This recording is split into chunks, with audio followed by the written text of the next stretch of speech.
Good morning, everyone. Pleasure to be joined by my colleagues today, and it is no secret that the circus is in town this week. Speaker McCarthy's sideshow, the Default on America Act, is an extreme MAGA Republican wish list that has zero chance of passing the Senate, and we'll see if it passes the House. Every minute wasted on Speaker McCarthy's empty gesture is a minute we get closer to default and Republican manufactured recession. The markets are beginning to panic, and rating agencies have panned this plan that they say will significantly impact economic growth. This is what happens when you allow the most extreme members of that conference to write the budget and to dictate the priorities. We're joined today by ranking members Neal and Boyle, Ways and Means and Budget Committee, to discuss the consequences of the Republican default. And DPCC Chair Joe Neguse and Co-Chair Lauren Underwood are here to lay out the stakes of this week's vote. Make no mistake, House Democrats are ready to get to work to put people over politics and create better paying jobs and lower costs for Americans. Now I'd like to turn it over to Vice Chair Ted Lieu. Thank you, Chairman Aguilar. Democrats put people over politics, and we passed a number of laws last term to move the American family forward, from the American Rescue Plan to a bipartisan infrastructure law to laws that help veterans. But this radical Republican Default on America bill is going to roll back a lot of that progress. We created over 10 million jobs in the first 15 months of the Biden presidency, the most in U.S. history. This radical MAGA bill will not only tank the stock market, it will result in higher unemployment and kick off 600,000 Americans off their health insurance rolls, plus a 22% cut to veterans' care. So Democrats are going to be unified in opposing this radical bill. And the outcome that we seek is to have America follow the Constitution and pay the debts that have already been incurred. And then we're happy to talk with Republicans on what a future budget and spending and revenue package would look like. And with that, I'm going to invite up our amazing ranking member, Richie Neal, who's going to talk more about this Default on America Act. Thanks, Ted. We need more of those introductions. So thanks to you and to Pete, and thanks to the team here as we go forward. So the arithmetic here ought to be pretty clear to everybody. This represents a threat to the dollar as an international currency. But it's also a reminder of the recklessness of this policy. And it goes like this. So George Bush cut taxes by $1.3 trillion in 2001 and came back with another trillion. There was subsequent invasion of Iraq, 1.5 million new veterans that have been created because of these military incursions that we've had. And we're obligated, for obvious and good reason, to pay those veterans benefits and for those who have been wounded or harmed along the way. But back to arithmetic. So they voted for the pandemic relief. They have voted consistently for more defense spending. Some of them voted for the CHIPS Act. Some of them voted for the infrastructure bill. And all of them in 2017, December, voted to borrow $2.3 trillion. Borrow $2.3 trillion to provide tax cuts to the wealthiest amongst us. There have been $10 trillion worth of tax cuts over the last 25 years, and there has been no conversation from their side about putting the tax cuts on the table. So Speaker McCarthy got himself into this. And I think reasonable people would come to the conclusion that we should have a clear and sustained vote on the debt ceiling, and then we should begin the process of discussion and or negotiation as we're compelled. When I look at what this says to international markets, what I think it does in terms of the credibility of the United States in paying our bills, the full faith and credit of the United States becomes really important. So if you look at this dollar, the one thing we know about this dollar is that in international markets, it's always redeemed. No matter where you travel in the world, if you put the dollar on the table, if you're not in euro or you're not in sterling, that dollar will be redeemed. You could put it out and they might say, well, we can't take it right now, but we can give you change in that currency. But the point is that this is a threat to the full faith and credit of the United States. Why they would choose to use this mechanism of the debt ceiling to try and compel negotiations escapes me. They have voted for all the measures that I've just pointed out. And now they want us to have sort of amnesia and say that all of a sudden this was created because Joe Biden became president. This goes back to those tax cuts from Bush in a time of warfare, goes to the Trump tax cuts, and it goes to the pandemic spending. That's the bill that's in front of us today, and we should pay it. And by the way, this debt as a proportion of gross domestic product is manageable. Thanks, Ted. Thanks, Pete. Brendan Boyle, ranking member of the House Budget Committee. And as I've said before, you can always tell when there's a Democrat in the White House because Republicans suddenly start talking about deficit and debt. So here we are again. The debt ceiling has been raised 103 times since 1940. However, it wasn't until 2010, after the so-called Tea Party caucus won a majority in those elections, that for the first time in American history, we began to see the debt ceiling weaponized. Now, the other side wants to talk about being fiscally responsible. Let's be clear. There is absolutely nothing fiscally responsible about refusing to pay America's bills. As was just outlined before me, vote after vote after vote, we saw big bipartisan majorities vote for the spending that now the other side is refusing to pay that the bill has come due. I was here in the 4 years Donald Trump was president. 3 times the debt ceiling was increased. Many of the folks on the other side who are now refusing to raise it and refusing to pay America's bills unless there are deep, devastating cuts, they didn't say a peep about it. Those 3 times it was increased when Donald Trump was president. In fact, a number of those debt ceiling increases included spending increases as well in defense. So the hypocrisy here is staggering. But I also want to be clear that there are real life consequences if this piece of legislation before us today were to somehow ever become law. It is the Default on America Act, DOA. Thank God it will be DOA in the Senate, even if it were to pass today. But that should not obscure what exactly it is that they've put on paper and that they're willing to vote for. 22% cuts. Here's the effect that would have, not according to anyone on the Democratic side of the aisle, but according to Moody's Analytics, nonpartisan, well-respected firm.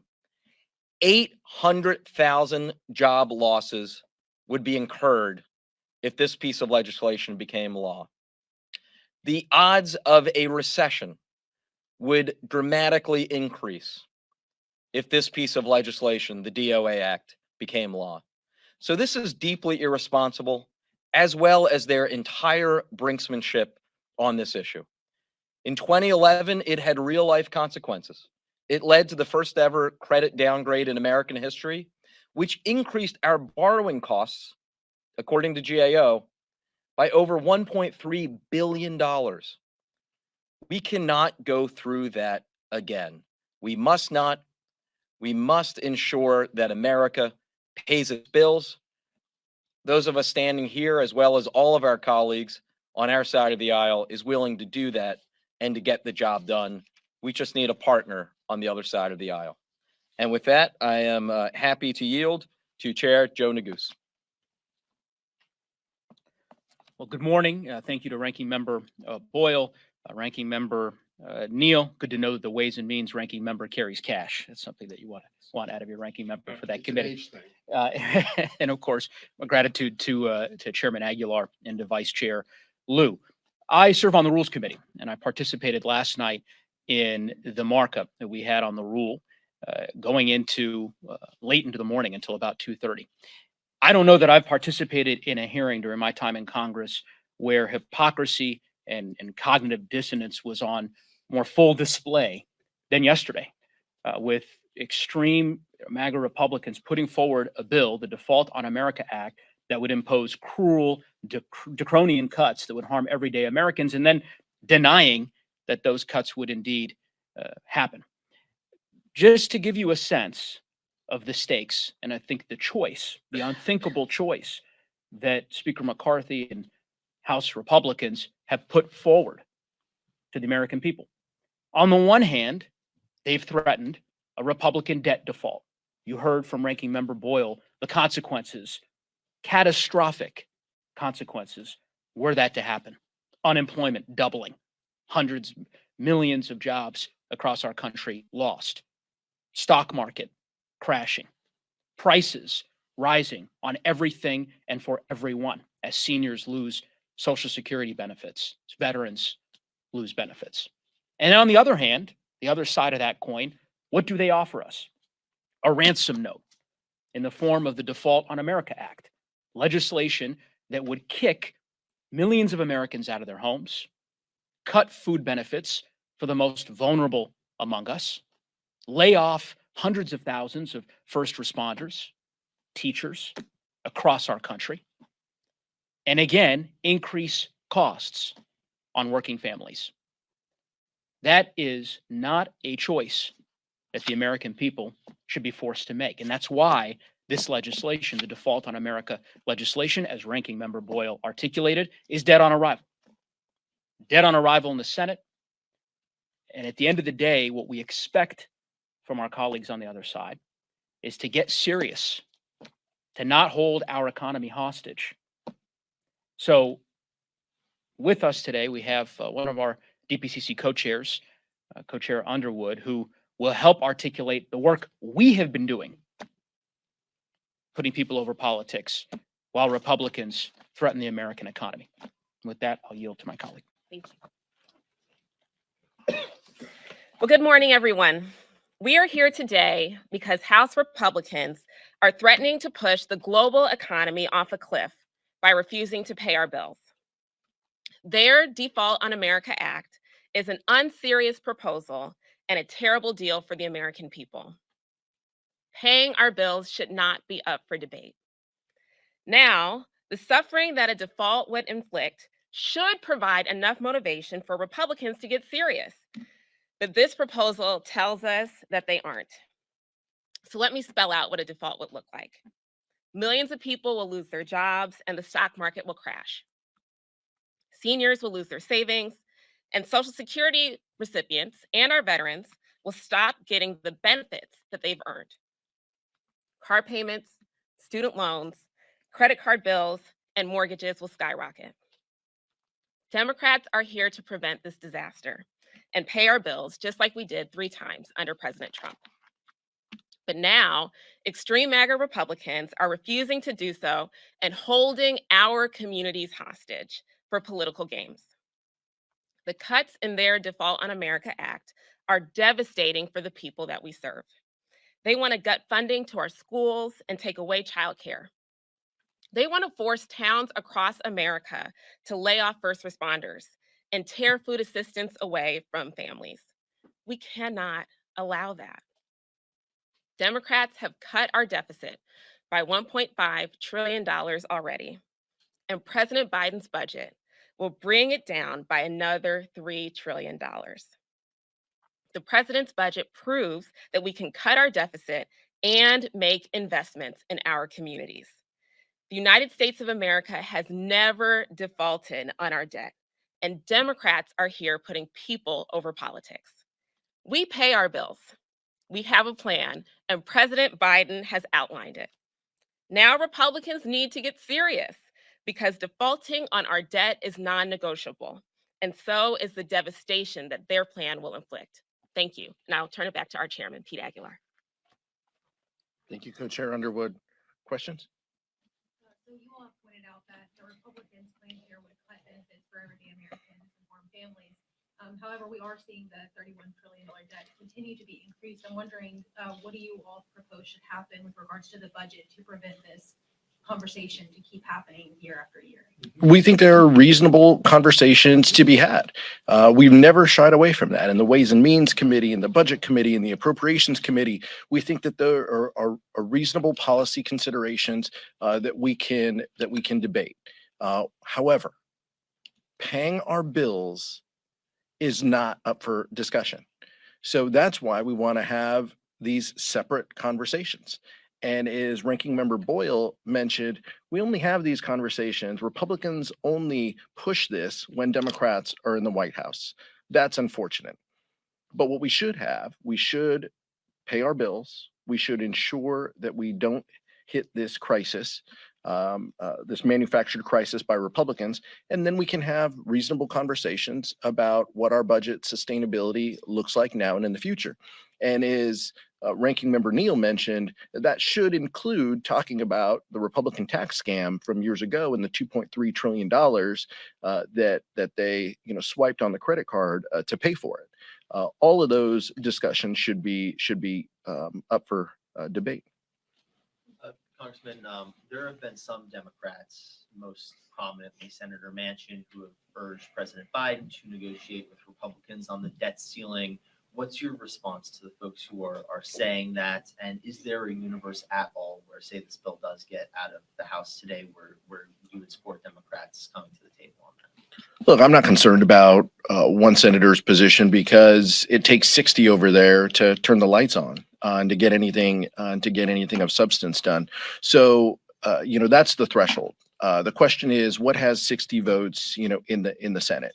And I can tell you that this ransom note that Kevin McCarthy is potentially passing does not have 60 votes in the Senate. Let's get serious. Let's ensure that we pay our bills, and let's have budget and discussions about spending. In another time, in another committee room. That seems completely reasonable, but we stand ready to engage in those conversations. I know the White House is supportive of us having those discussions in the committee room about budgets and sustainability. Nick? Ranking Member Neal, if you don't mind, you mentioned that I'll wait to hear the question. Yeah, I'll tell you if I mind. you mentioned that the debt to GDP ratio, in your opinion, is manageable. It is manageable. We're on the other side of the pandemic. Yeah, but the only time that the debt to GDP ratio has been as high is in the immediate aftermath of World War II. There's obviously a lot of geopolitical issues out there, including Russia, including China. Why is it that you think that we can manage it? Because starting with the pandemic, I think that the relief that we put forward, which was an infusion of cash on a daily basis for people at the lower end to be able to carry on with their lives, we're now on the other side of that, as my point is taken. But we have to acknowledge that if there's going to be more defense spending because of the threat to Taiwan or because of what's happened with Ukraine, which they've all voted for, then that's going to be an ongoing challenge for us. But I go back a long enough way to know that there have been ups and downs to defense spending. When Reagan left, it was $315. When Clinton left, it was about $260. And then because of the war in Iraq, it began to mount. So these increases can be managed as we go forward, but there has to be an acknowledgement that you have to pay for the initiatives that you want to be undertaken. And their tax cuts, as I noted, $10 trillion, where a former Republican leader said it was patriotic to cut taxes in a time of war. I don't think Abraham Lincoln would have said that. And so I look back at how we got to this point, and I put out a pretty good document that traces how we got here with some of the comments and the tax cuts that took place along the way. So with Bush, as I pointed out, $2.3 trillion worth of tax cuts, and borrowing money for a tax cut in December of 2017, borrowing money. By the way, that's the day we won the House, because that tax cut did not go down well with the American people with borrowed money. Thank you, sir. Thank you. So you guys were talking about the budget cuts proposed by Republicans. How willing are you to make that a campaign issue heading into 2024? Look, we're not interested in talking about politics from this podium, but what I can tell you is that the American people are going to take note. They're going to take note that Republicans want to take food off of the tables of American families. They're going to take note that 600,000 people would lose health care if Kevin McCarthy's proposal moves forward. They're going to take note of these things because that affects them. And so we're going to keep talking about issues that affect everyday Americans because that's who we are. And because of the successes that we've had in the last year, CHIPS and Science Act, bipartisan infrastructure bill, gun safety legislation, those are the things that people care about. Unfortunately, this Republican majority wants to talk about banning books, banning kids from sports, and banning abortion care. That's who they are. And so we're happy to highlight that contrast in another venue. I'll ask Vice Chair Liu to answer that one because it's a tough question. And then Ranking Member Boyle. Look, I mean, this is pretty easy. This should end how it ended 3 times when Donald Trump was in the White House. We should pass this clean. I said I wouldn't say those words. We should not default on our debt. That should be the guiding post of Democrats and Republicans. We should come forward, avoid default, and move on. And then we can have conversations about budget resolutions, about appropriations top lines, mark up 12 bills, send them over to the Senate, and then have our discussions and, the top 4 and all of that stuff that normally happens in order to pass a budget. Vice Chair Liu, and then Ranking Member Boyle. Thank you. So here's a reason that it will be impossible to make cuts in exchange for paying our bills. Because if we do this, then every single time this is going to happen. That's why when there's a government shutdown, we don't say, okay, we're now going to do X, Y, and Z. Because if we did that, then every time there would be a government shutdown and we'd have to do X, Y, and Z. So again, we just have to pay our bills. That is just not negotiable. It's also in the Constitution, the full faith and credit clause of the United States. So we are simply not going to make cuts in exchange for paying our bills. We got to pay our bills first. And with that, I have Brendan Boyle come up. Well, thank you, Eric. It ends exactly the way it did the 3 times when Donald Trump was president, and it ends exactly the same way the previous 103 times since 1940. And that is ultimately Speaker McCarthy will have to have a bill on the House floor that raises the debt ceiling, period. We will also have separately, as we always do every single year, by September 30th at midnight, a budget bill for the next fiscal year, and perhaps for guidelines for years beyond. I think it's quite clear that that's what's going to happen, and that's the way this is going to end. And the quicker that we get to that point, the less likely it is that we incur some real meaningful damage to the overall economy. Unfortunately, we did not avoid that in 2011. We need to learn from those mistakes. Can I follow up on that? Yeah. You say that that's the only way that it ends, and that's the only way it has ended. You are counting on Republicans to blink, whether it's tomorrow or 5 minutes before we default. Is that what you're saying? They're going to blink. No, look, I'm not saying that's a question for them. You can ask them. What I'm telling you is what should happen. The full faith and credit of the government should not be challenged, should not be held hostage. That's what House Democrats are saying. We're happy to have conversations about spending and deficits and debt and have these debates and discussions. But these should not be in the same sentence and on the same ransom note. That's what we're saying House Republicans are doing, because that's exactly what they're doing.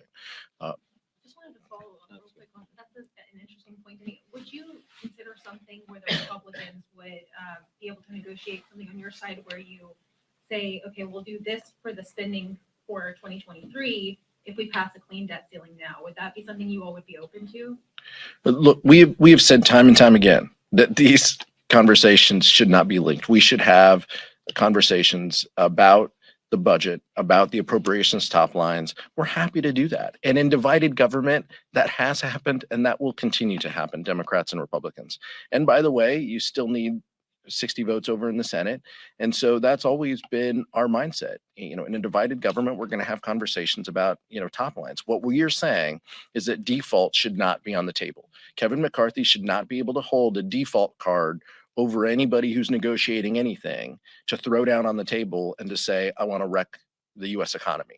That's not how this should go. And we're going to continue to talk about that. Last question.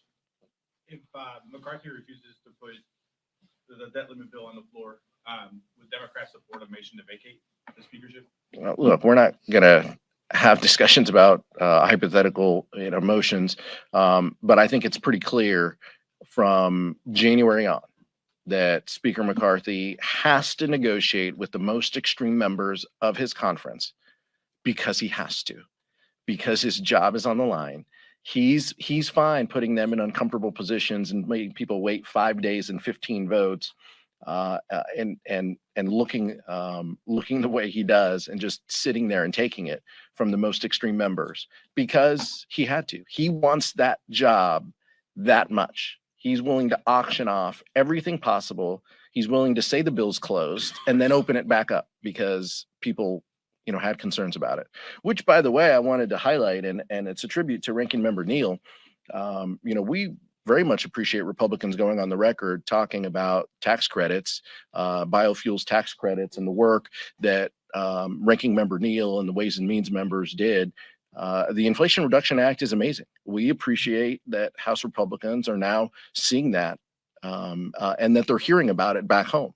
That's the only reason why they're making a change, is because that bill, that tax credit, that piece of legislation is popular back home. We appreciate that acknowledgement. What if House Republicans introduce a motion to vacate the speakership? Would Democrats jump on that? Look, that's a question for the whip and a question for another day. We'll have conversations about that. I think all of us have expected since January that at some point over these next 2 years, that was likely going to happen. When you have to negotiate with the most extreme members of your conference, that's what you have to do. Last question. So there are now some revised projections that the debt ceiling could be reached in weeks sooner than initially anticipated. As the leadership here, what is your message to people who are hearing this and they're concerned about the direction that things appear to be headed? People should be scared. I'm going to ask Joe Neguse and Lauren Underwood to close us out. People should be frightened that Republicans want to negotiate, that they feel compelled to continue to advocate for removing food off the table of everyday Americans, to kick people off of healthcare. Those are the negotiating points that they are fighting so hard for, and people should be scared about that. Yeah, I would echo the remarks of the chairman and would simply say that Americans should be deeply disappointed and I think disheartened by the actions that extreme MAGA Republicans have taken in the House thus far in the first 100 days, and of course culminating now in holding literally our entire economy hostage with the demands that they've made for these cruel and draconian cuts that will harm everyday Americans. So obviously the stakes are very high. House Democrats will continue to put people over politics and push our colleagues on the other side of the aisle to see the light. I would say, just to underscore the point that Chairman Aguilar made, because this came up during rules last night. Again, I don't know how many of you all watched the proceedings at 1 a.m., but just to give you a sense, I suspect not many, but and I don't blame you for that, but to give exactly, but to give you exactly to give you a sense of the room. Midnight in Washington, where are House Republicans? In a back room in the Rules Committee, literally a cigar smoke-filled room, cutting deals that would bankrupt the American people. And the only reason they were able to ultimately get that default on America bill within the rule out of committee to the floor today is because of a deal they negotiated literally at 1:30 in the morning last night to preserve President Biden's biofuel tax credits from the Inflation Reduction Act.